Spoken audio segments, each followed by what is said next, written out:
Minimalismo veneziano. E questo è il titolo della prima serata di Cena di Notte che si terrà nella magnifica cornice del Sina Centurion Palace di Venezia, a pochi passi da Punta della Dogana, da Palazzo Grassi e dal Peggy Guggenheim.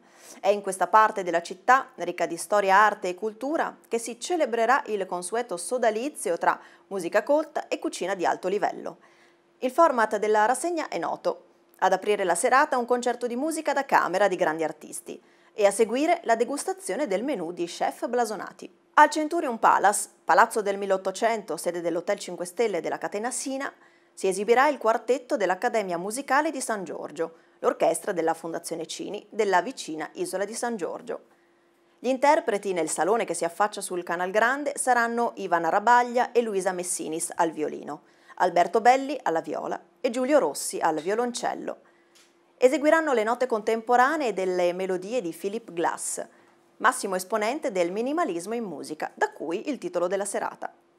Gli ospiti, una volta a tavola, potranno assaggiare le creazioni dello chef Massimo Livian, classe 1972 veneziano doc. La sua cucina parte sempre dallo studio di ricette della cucina veneziana, per reinterpretarle in stile contemporaneo, con un'attenzione particolare alla scelta della materia prima, sempre privilegiando i tesori della laguna. Prestigioso anche l'abbinamento dei vini, tra cui le migliori selezioni di Amarone della tenuta Sant'Antonio. La direzione artistica di Cena di Notte è del maestro d'orchestra Alessandro Tortato, che ha anche ideato la rassegna.